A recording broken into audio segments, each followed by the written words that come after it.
You are a person that the Almighty has chosen to do amazing things. So you told yourself, I want to become a better leader. And then you said, well, how do I do it? Well, right here, this video is going to answer that question for you. And that's why it's titled Leadership 101. All right. Now, the first rule of leadership is self-leadership. Number one,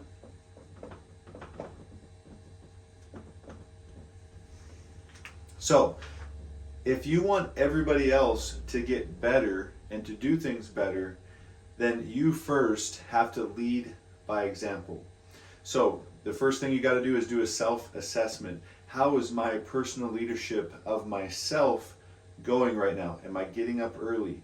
Am I disciplined in my diet? Do I hit the gym?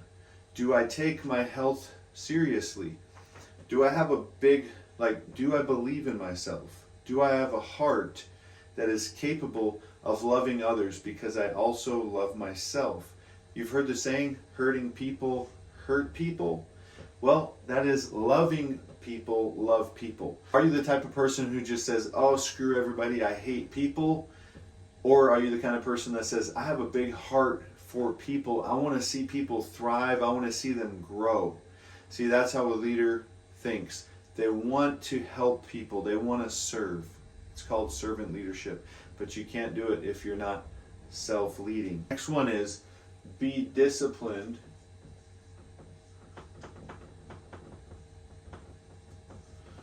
So, how disciplined is your life? For example, do you keep your word? Are you a man of your word? When you say something, do you do it? Or do you just say, hey, I'm going to do that, and then when it comes time to do that, you just put it off because other things come up?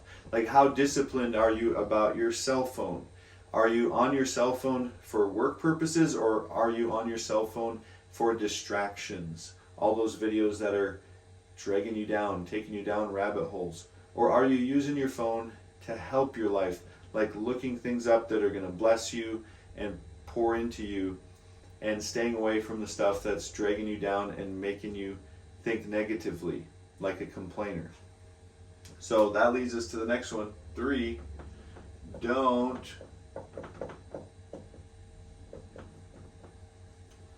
complain.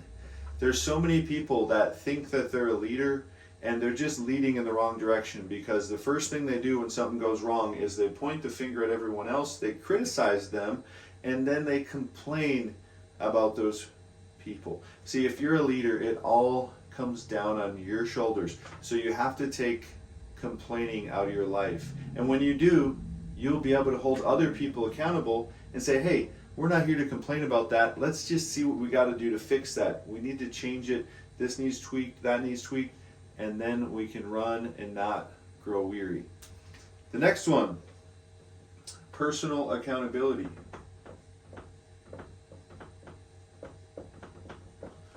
So, personal accountability works like this. I tell myself that I'm going to do something, and then I do it. Like, for example, I'm going to get up and I'm going to go to work, and I'm going to be on time at 8 o'clock.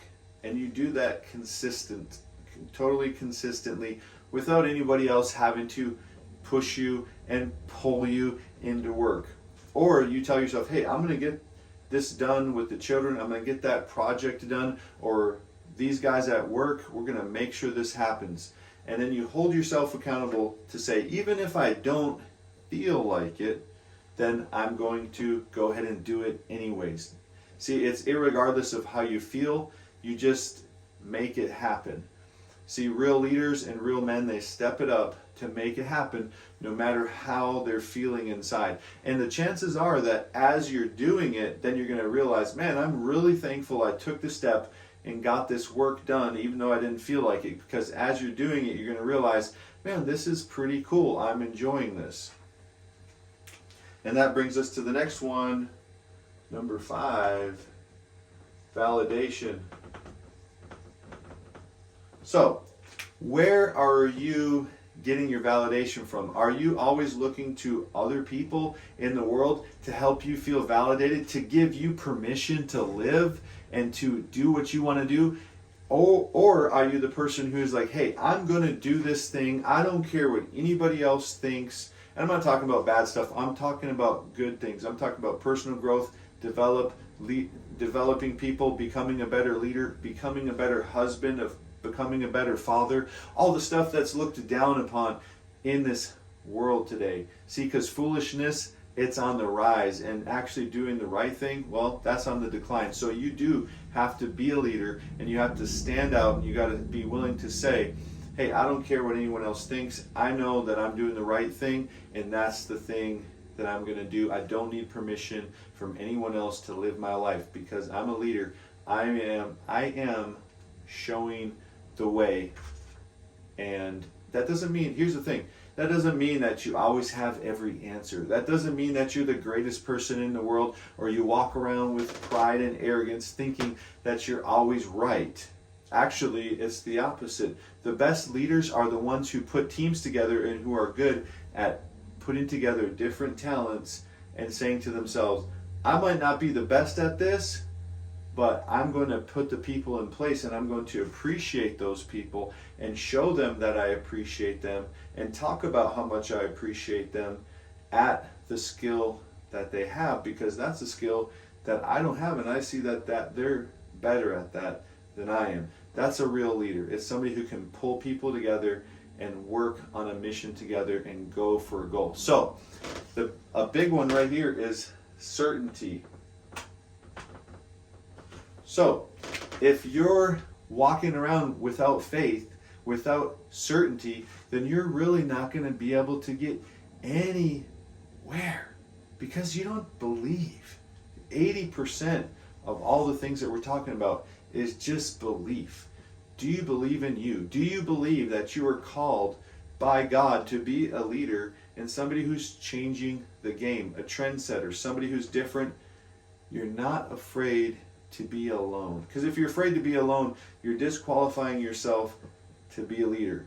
You have to be willing to be different, and to be somebody who's willing to say, hey guys, that stuff that you're doing right there, that's not going to get us where we need to go. We need to do this, and this is how we need to do it. And it might just be, hey, let's have a conversation. What can we do to get there? And then everybody's all set. They're going to jump in. They're going to chime in. Because one thing people like to do, they like to share their viewpoints. So you want to be able to hear people out, but you can't do it if you're not walking in certainty as a leader. Listen, if you're listening to this video right now, that's because God has chose you to lead. Or it wouldn't be a topic that would be interesting to you, and you'd be watching some purely entertainment-based video about cats and dogs or flying kites. And that's my last point. You are a force to be reckoned with in the world.